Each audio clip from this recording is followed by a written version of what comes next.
Mais tu es complètement fou. Waouh! C'était tout simplement exceptionnel ce qu'on a vécu ce soir. Salut à tous ces frérots, j'espère que vous allez bien et que tout se passe pour le mieux de votre côté. On se retrouve aujourd'hui pour une nouvelle vidéo, je vais vous débriefer le match Arsenal-Real Madrid. Mais avant que la vidéo commence, merci à tous ceux qui vont liker, commenter, partager et s'abonner. C'est grâce à vous que j'en suis là. Ah ça je peux vous le dire, on a vécu une soirée tout simplement exceptionnelle. Le Real Madrid a littéralement sombré à l'Emirates. C'était tout simplement incroyable. En première mi-temps, je dirais que c'était du 50-50 et encore. Parce qu'Arsenal était quand même un petit peu au-dessus. C'est Arsenal qui s'est procuré les meilleures occasions. Et sincèrement, en première période, je me suis endormi et je me suis dit « Waouh, ça va être un match qui va se finir en 0-0. Va pas y avoir beaucoup d'occasions. » Ah non, Declan Rice était énervé. Il a décidé d'enterrer le Real Madrid. 2 coups francs, mais 2 coups francs. Masterclass. Mais c'est qui? Mais c'est Roberto Carlos ou quoi? Le premier est déjà exceptionnel. On voit l'effet du ballon, il sort et il re-rentre. Courtois ne peut absolument rien faire. Et le deuxième, je vais directement vous dire comment je l'ai vécu. Je regarde mon père, je lui dis, et il va en mettre un deuxième. Je le sens, ça va arriver. Ah bah ouais, ça a pas loupé, pleine lucarne. On peut le voir en première période, même si oui, le Real a essayé de répondre présent avec les individualités. C'est compliqué, on le ressent depuis le début de la saison. Il n'y a aucun système, il n'y a rien. Carlo Ancelotti pose les 11 joueurs et débrouillez-vous. On l'a ressenti aujourd'hui et ça résume un petit peu la saison du Real Madrid. C'est catastrophique le Real. Il n'y a aucun joueur qui sort du lot. C'était horrible à regarder et on l'a ressenti. Arsenal, que ça soit offensivement ou même défensivement, c'est costaud. Mais surtout défensivement. Je l'avais déjà repéré lors du match contre le Paris Saint-Germain. Défensivement, c'est ultra solide. Donc dans ce genre de match-là, tu peux pas te reposer sur des individualités. Ils vont pas percer une défense complète alors qu'en face c'est du béton armé. Non, non. Et voilà, on l'a ressenti en seconde période. Naufrage total du Real Madrid et surtout 2 masterclass de Declan Rice. Les coups francs sont exceptionnels et le but de Merino est incroyable. Sans élan, ballon placé, Thibaut Courtois ne peut absolument rien faire. Et sincèrement, si le match se finit en 5-0, ça me surprend pas. Parce que Arsenal a littéralement dominé en seconde période. S'il n'y a pas Courtois aujourd'hui, il y a 5-0. On va le voir au niveau des stats un peu plus en détail. En première période, comme je vous ai dit, le Real a essayé de répondre, mais ne s'est pas procuré les plus grosses occasions. On le voit au niveau du XG, 0,89 à 0,37, 5 tirs à 6, 4 tirs cadrés à 2, mais 2 grandes chances à 0. Donc c'est pour ça que je vous ai dit, oui, le Real était présent, mais c'était quand même Arsenal au-dessus. Mais en seconde période, waouh! Et c'est même pas des grandes chances. Mais Arsenal a littéralement fait mal au Real Madrid. Il y a eu plusieurs actions. Thibaut Courtois, c'était l'homme araignée aujourd'hui. Il sautait dans tous les côtés. C'était du grand n'importe quoi. Avant le but de Rice, s'il y a 2-0, c'est normal. Thibaut Courtois plongeait dans tous les côtés. C'était du grand n'importe quoi. Le Real, que ça soit offensivement, au milieu, défensivement, c'est n'importe quoi. On va le voir juste après avec les notes. Mais on va parler un petit peu de Vinicius qui est invisible. Rodrigo, cataclysmique. Le milieu, Bellingham, je ne l'ai pas vu. Modric. Carlo Ancelotti est obligé de titulariser un joueur comme Modric qui a 40 ans. Bah, c'est normal qu'il soit invisible. En face, il y a des joueurs qui sont à leur moitié de carrière. C'est compréhensible qu'il soit invisible. C'est pas possible de jouer 90 minutes dans ce genre de match-là pour Modric. Camavinga, cataclysmique. En plus, il prend un carton rouge. En début de match, horrible. Ça allait un petit peu mieux. Mais après, il a complètement coulé avec son équipe. Défensivement, waouh! Alaba, c'est une catastrophe. Alors oui, c'est peut-être compréhensible le choix de Carlo Ancelotti de ne pas mettre Fran Garcia. Mais Alaba, wow, sur Saka, c'était dur. C'était compliqué. Physiquement, la vitesse. Wow, il n'y avait rien qui allait défensivement. À droite, Valverde, bah, c'est pas son poste. Je dirais que ça va. C'est peut-être le seul qui a réussi à tenir. La charnière... Je sais pas quoi vous dire parce que je les ai pas trop vus et le Real prend 3 buts.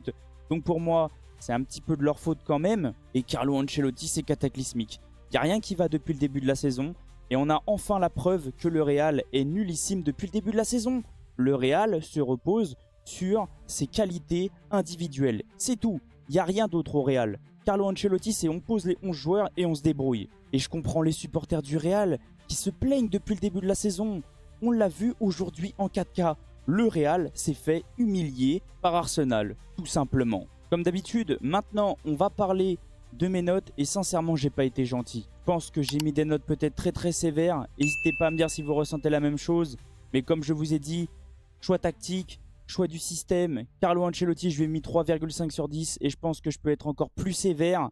Au niveau de Courtois, 6,5 parce que même si oui, il en prend 3, il en sauve peut-être 3 autres. On ne peut pas non plus lui en vouloir. Les 2 coups francs, il peut rien faire. Et la frappe de Merino, encore moins. Donc pour moi, il mérite une note de 6,5 parce qu'il empêche un naufrage total du Real Madrid. Au niveau de la défense, les latéraux, à la base, je lui ai mis 4,5, catastrophique. Saka lui a fait tout en première période. Valverde, je lui ai mis 6,5. La charnière, pareil, 6,5. Le milieu, Camavinga, en plus il prend un rouge. Donc je lui ai mis en dessous de la moyenne. Je lui ai mis 3,5. Bellingham et Modric, je les ai pas trop vus. Donc 6,5. Et au niveau de l'attaque, comme je vous ai dit, les 2 ailiers Vinicius et Rodrigo, invisibles. Ils n'ont absolument rien fait. Et je pense que j'ai été gentil. Je leur ai mis 5,5. Et Mbappé, je dirais, ça a été quand même. Même si oui, il y a du déchet, j'ai l'impression que c'était le seul des 3 qui faisait les efforts, qui redescendait pour demander le ballon, qui créait des occasions, qui essayait de faire avancer le Real, qui a essayé de mettre en danger Arsenal. Mais comme je vous ai dit, avec une défense comme ça, on ne peut pas se reposer sur les individualités. Parce qu'en face, c'est du béton armé. C'est trop fort défensivement. Et c'est pas pour rien que c'est la meilleure défense en Angleterre. Moi, je le savais. Je m'en doutais. Je me suis dit, ça va peut-être être un match 50-50. Parce que défensivement, peut-être que les 2 équipes vont tenir. Eh bah, pas du tout. Arsenal, c'est costaud cette saison. Et ça, il faut l'avouer. Point barre. Ensuite, Carlo Ancelotti a fait des changements. Mais une nouvelle fois, trop tard. Parce qu'on l'a tous vu en première période. Alaba a complètement coulé. C'était du grand n'importe quoi sur son côté. Saka, il était en train de s'amuser. Il a fait sortir beaucoup trop tard. Il a fait rentrer Fran Garcia. Mais sincèrement, je ne l'ai pas trop vu. Donc je lui ai mis 6,5. Il a fait sortir Modric. Trop tard aussi pour faire rentrer Vasquez. 6,5 pour Vasquez. Je ne l'ai pas vu. Et il a fait sortir Rodrigo qui a été invisible. Mais aussi trop tard. Il a fait rentrer Brahim. Et quand tu rentres à 3-0, sincèrement, tu peux rien faire. Ton équipe est en train de couler. Il n'est pas là en mode super-héros. Je vais relancer le match tout seul. Non, il fait un naufrage avec son équipe. Sincèrement, je ne m'attendais pas à un match comme ça. Alors oui, le Real c'est faible depuis le début de la saison. Mais je ne pensais pas qu'ils allaient se faire humilier. Là, c'est une catastrophe. Je ne pense pas que le Real va faire une remontada. Après, tout est possible, hein, on le sait. C'est la compétition du Real Madrid. Au Santiago Bernabéu, c'est pas la même. Mais là, ça fait quand même 3. C'est beaucoup. Je ne sais pas qu'est-ce que ça va donner là-bas. Est-ce qu'Arsenal, au niveau de l'expérience, est-ce que mentalement ils vont tenir? Bonne question. Mais je pense qu'ils sont clairement capables, surtout défensivement. Pour moi, c'est leur point fort. En tout cas, n'hésitez pas à me dire qu'est-ce que vous avez ressenti du match. Qu'est-ce que vous avez ressenti du débrief? Je pense que les supporters du Real sont écœurés. C'est compréhensible. Force à vous. Va falloir tout reconstruire. Je pense que Carlo Ancelotti doit partir. L'effectif doit être un petit peu renouvelé. Il y a des joueurs qui doivent partir. Comme j'ai pas arrêté de vous dire, oui, c'est bien d'avoir le 11 de légende. Mais on l'a vu avec le PSG. Tous les joueurs ne peuvent pas jouer ensemble. Pourquoi?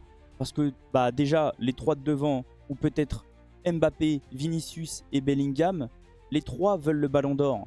C'est compliqué quand tu as 3 joueurs qui veulent le ballon d'or. Parce que les joueurs sont personnels, ils n'ont pas envie de jouer les uns pour les autres. C'est compliqué. Et on l'a vu avec le PSG quand il y avait Messi, Neymar, Mbappé. C'était la même chose.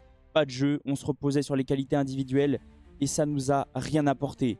En tout cas, je vais vous laisser sur ça. Merci à tous ceux qui sont restés du début jusqu'à la fin. Merci à tous ceux qui vont mettre le petit like, le petit commentaire. C'est grâce à vous que j'en suis là. Et on se retrouve demain pour débriefer le match du Paris Saint-Germain en espérant que j'ai le sourire et que le Paris Saint-Germain arrive à s'imposer. Passez une excellente soirée.